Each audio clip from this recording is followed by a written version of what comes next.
Everything I do for Jonah, I have a dog. I have a dog and I have a limp. So, so it was true to form.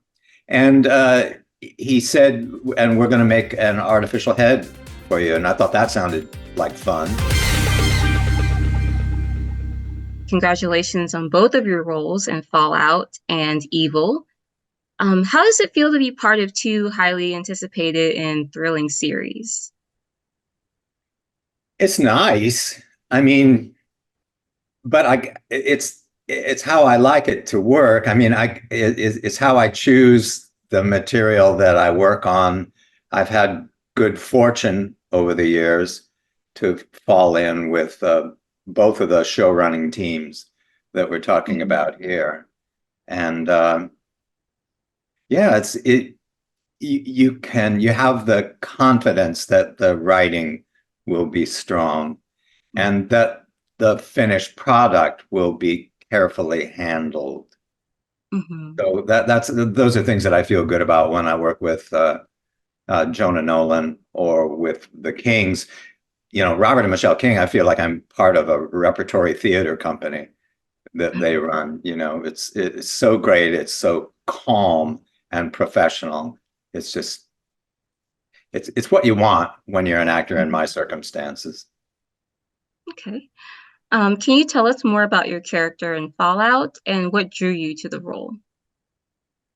Well, what drew me to the role, as I say, was a kind of the pedigree of the project. I had not ever seen the video game.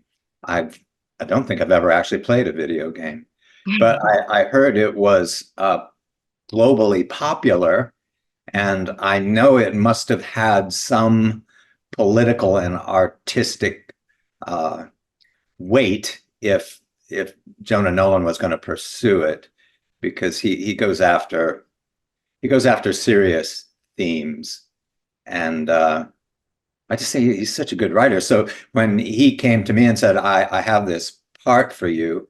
It's I think it'll interest you. There's a dog in it." It seemed every time, everything I do for Jonah, I have a dog. I have a dog and I have a limp. So, so it was true to form. And he said, and we're going to make an artificial head for you. And I thought that sounded like fun. It's not that much fun, but it was a cool idea. And I thought it was also, it wasn't like I was signing on to, to for years worth of work or anything. It was a fairly brief shoot for me. And it just, everything about it suited me. So I was happy to be part of it. Okay. And you said you wasn't familiar with the Fallout game. Did you do any other research or talk to anyone who played the game, watched any videos? No, I'm terrible that way. I do actually very little research. My career as an actor, both on stage and in front of the camera, has taught me that a lot of obsessive research often doesn't serve you as well as you might think. That, for example, if you're going to play Hamlet, I think everything you need to know to play the part is in the text of the play. So I don't need to do a lot of research on medieval Denmark or anything like that. And I sort of feel that way.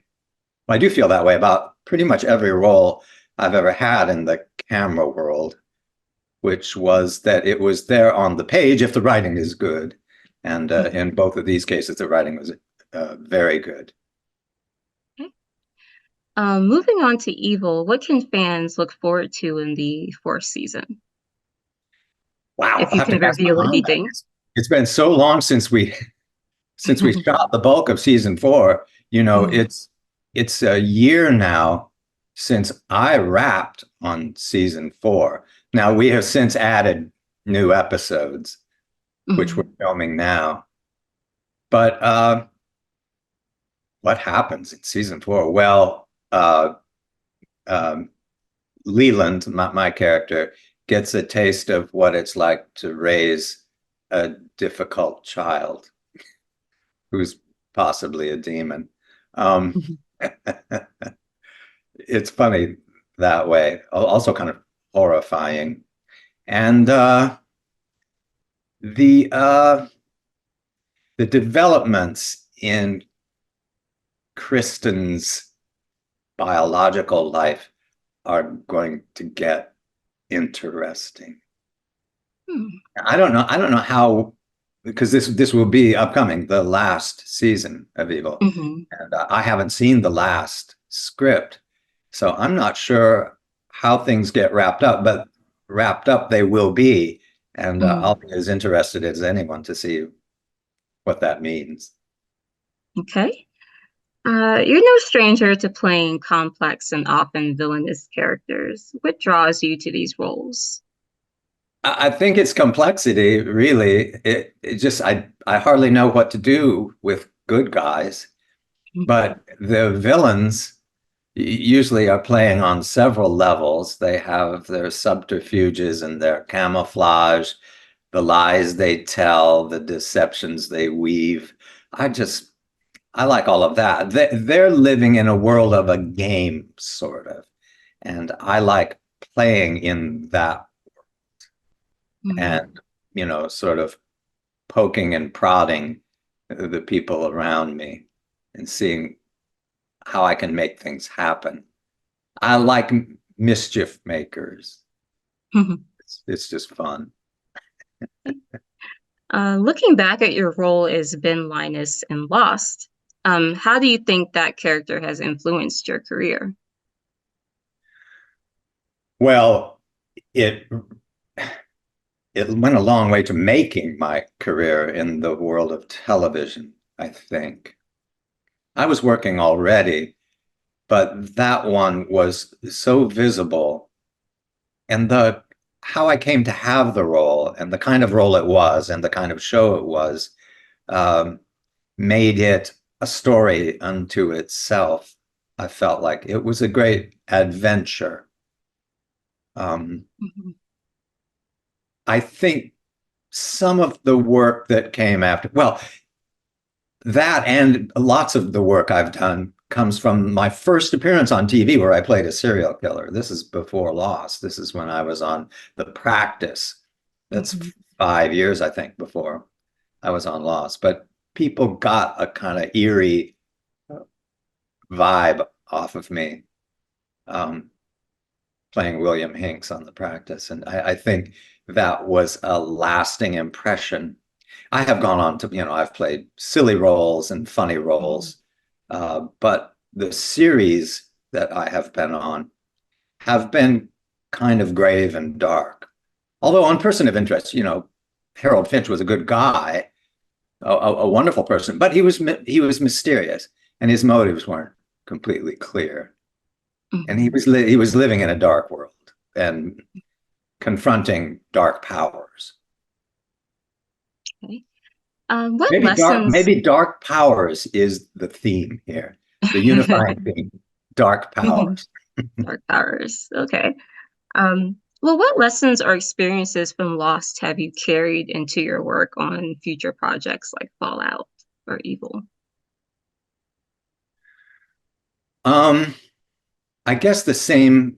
I mean, really, it's the same lessons and strategies that I have employed since long before I was in front of the camera, since my stage days, playing Shakespeare, playing a character like Iago, who is a mischief maker and a villain and a good talker. I think I still employ the strategies I learned from the stage, which is to speak in a particular way, to make the language something that people want to listen to, and to not give away all my interiors, to let myself be neutral or mysterious in some way, unexplained. I try not to explain any more than I absolutely have to. All right. Variety named you one of the greatest villains in television history. I'm not even sure he was a villain. He was certainly a damaged person that did a lot of wicked things. How do you Can you go more into how you approach playing dark characters? Is there a particular, other than like your theater upbringing and that, is there a particular mindset that you have to get into? Do you utilize method acting at all, or is No, it just no, okay? but I'm so not a method actor. I really am what you might call a technical actor. Mhm. It goes from the outside in, I think, for me, instead of the inside out. I just, how do I want to say this? It sounds disingenuous to say I learned the lines, but if you learn the lines right and listen, I mean, so I have to say, so much of my approach is musical. I'm Mhm. listening as if the text is musical notes and I'm an instrument. And I'm trying to hear the best way the instrument plays those notes in a way that is that grabs the attention and leaves the audience wondering a little bit. So that's kind of a strange answer, but there Mhm. is something musical to my approach. And certainly I never focus on the good or bad or the villainy of a Mhm. character. Because no one who makes mischief in this life thinks of themselves as a villain. They Mhm. just have their own agenda. There, Mhm. there are things they want to get or effects that they want to have. So I try to think of those things. And also, I think I try to make sure there's humor if possible. And I suppose one of the differences between the character I play in Evil and the character I played on Lost is that Leland Townsend, who is seemingly the devil or very close to the devil, he seems to be having a hell of a good time. Mhm. So I like that tension between Mhm. dastardly deeds and funniness. Mhm. I know I have read interviews with other actors where they've said they've played certain roles like serial killers or just very morally, just distributive people that have kind of affected them psychologically. And it seems like you approach it from a very like objective standpoint, if that makes sense, or Objective is might that be too nice a word. I'd say it's like childish. I mean, really, it mm, is at the end of the day, it's make believe, like we did when we were kids. mm-hmm, We don't. If you're a kid and you're pretending to be the bad guy or the villain or the bank robber or the monster, what have you, you mm-hmm, do not internalize the qualities of the monster. mm-hmm, You're making stuff up for fun, for entertainment. And I'm always mindful that my purpose is to entertain. I'm not that interested in my process, to tell you the truth, such as it is, if there even is a process at work. But mm-hmm, it's just fun, and I have my little tricks and techniques. Of course, every actor has a bag of, let's call it the tool set or whatever, certain voice, certain mannerisms, things like that. I just try to bring those to bear and have fun in the process, and then clock out after the mm-hmm, heavy stuff is done, then clock out. That's not to say that certain heavy roles can't get under your skin and affect mm-hmm, you. But I found that was more the case in the theater. To play a role, a long, heavy poetic role like Hamlet, say, again, that can wear on you, I think, wear on your spirits a little bit. Or like if you do an O'Neill play, that mm-hmm. can be after a run of an O'Neill play or Elizabethan tragedy. Takes a little while to shake that stuff off. You without even realizing it, you're kind of getting down into it's kind of sinking down into your brain stem. Is that because you in theater you're doing multiple performances Yeah. and kind of doing the same thing over and over as opposed to like Right. film where you're doing So, a few yeah. takes. On stage, it's the full journey every day. You know, you travel to Mhm. the heart of darkness and you either don't come back or you do come back, but you're changed. Mhm. TV is, as you know, TV and movies is more fragmented. So you have days where you're doing dark scenes, but the next day you may do something completely different in tone. Mhm. But I sort of I worry about actors that descend too far into the or seek to descend into the tone and mindset of the characters, because then I think it can just cause you trouble if you can't punch the time clock and drop it at the end of the Mhm. day. Then that's going to be a problem. Mhm. Okay. So it's better to have some distance from it, in your Yeah, opinion. Yeah. yeah, and not. I mean, there's such a culture of the actors we love are the ones that take it the most seriously, are the Mhm. most willing to lose themselves and Mhm. descend into the mind and body of the character. That's just, that's so not the way I work. I just sounds exhausting for one thing, Mhm. and also kind of psychologically dangerous. Mhm. So I don't want to walk on the precipice of madness just to give a good performance because I have skills that I can employ and I can be entertaining. Okay. What do you feel has been the most rewarding aspect of your career so far? Oh, there's a lot of things that are rewarding about it. It's stimulating in good ways. I collaborate with one of the great things about being an actor is it's a collaborative affair. I'm not by myself. Mhm. I used to be a magazine illustrator, and that was a very lonesome job. It had some satisfactions. But now every day I go in and I work with other artists, designers, actors, directors. Um, so it's sociable in a good way, I think. And it has so much variety in it from show to show or even from script to script.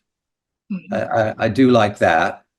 And you do a job and you finish it, and then you think, oh, what's next? And the next thing is usually surprising and wonderful and a new set of challenges, a new family. I Mhm. like all of that. Okay. Looking ahead, are there any other types of roles or genres you like to explore? Rom-com?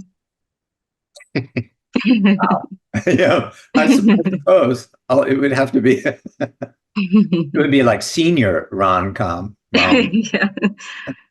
But I don't really, I've never been one that had a bucket list of roles that I wish to play. When you're a stage actor, you say, well, you want to play all the great Shakespearean leads. But that never appealed to, because every good role I've ever had has been a complete surprise and come out of the blue. I could never have predicted uh, William Hinks or Benjamin Linus or Harold Finch, Leland Mhm. Townsend that I play now, Mhm. Dr. Wilzig on Mhm. Fallout. Those are just strange roles. I could never have dreamt them up, but they turn out to be, good fun and exciting. So I suppose I have always played fairly verbal characters, people who talk a lot. And I think that's part of why people find me a little threatening or something, because there is a kind of an American prejudice against people who talk too well or too much. They are distrustful in this kind Mhm. of talkers. So I thought it might be fun somewhere along the line to play a character who was mute or quiet Mhm. or somehow unable to express himself fully verbally. Mhm. That might be an interesting challenge for me. Mhm. Well, you are, I would say you are maybe considered a character actor. Um, Sure. uh, Definitely. you're very known for like these roles that are just kind of, stand out amongst an ensemble. Have you ever do you purposefully go after those roles, or have you ever wanted to go after more lead roles at any point in your career, or they just kind of happened that way, where you just happen to get those type of roles? It's just it's just chemistry and fate. I think Hmm. there are roles that I have gone after. There are other roles that have come and found me. It it's all, is it a good fit?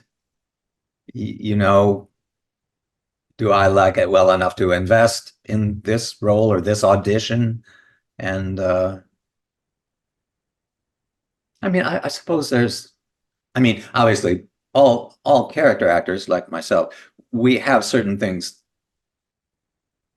that we do that audiences are familiar with, and they can expect a certain range of character from us, a certain type of playing. And Hmm. it, in a way, it would be wrong to try to fight that too much. Hmm. I mean, even the villains I play are all different from one another. And I think it's more fun and attractive to me than to play. I mean, another thing I wish, hey, I'll say this now. I wish I played more silly characters. I have done that Hmm. as guest player on other shows like, Mozart in the Jungle or Parenthood. I have played you know, eccentrics, comic parts. Hmm. And in my stage days, I was mainly a comic player. And Hmm. that's still my instinct, is to find the fun in the wordplay and extreme situations and, you know, uh, clumsiness and mistakes, things like that. I'm attracted to that work. Hmm. And maybe I get more of that bang out of playing villains than Hmm. I would if I was playing good guys. Hmm. Okay. Well, do you have any, because I know so many people that, want to be actors and want to be in the entertainment industry.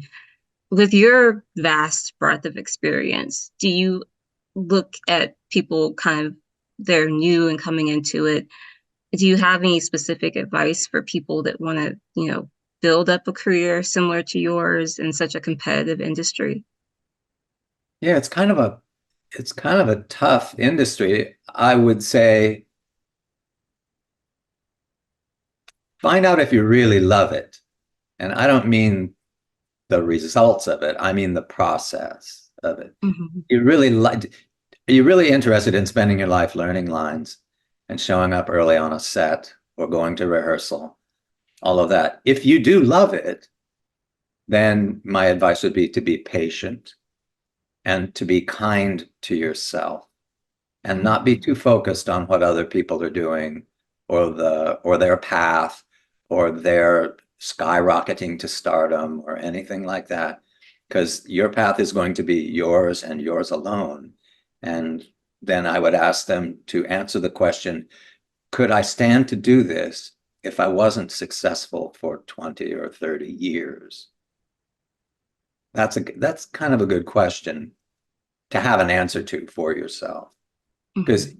it would be the case. It was the case with me, certainly, and with many successful actors I know, were in their 30s, 40s, or older before they even got it going, Hmm. you know. So that's my advice. And to not compare yourself to others, Hmm. because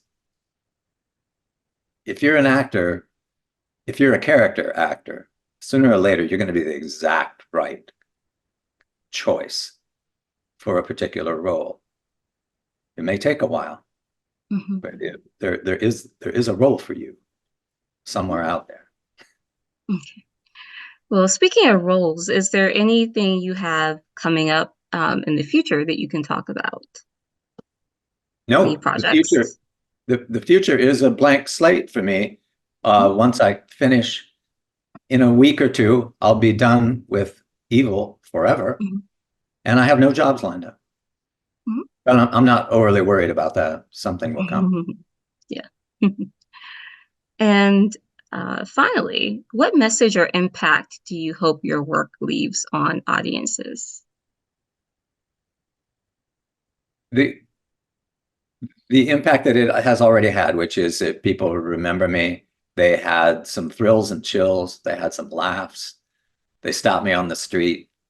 They say, you were great in that thing. I don't know your name. And I say, that's as it should be.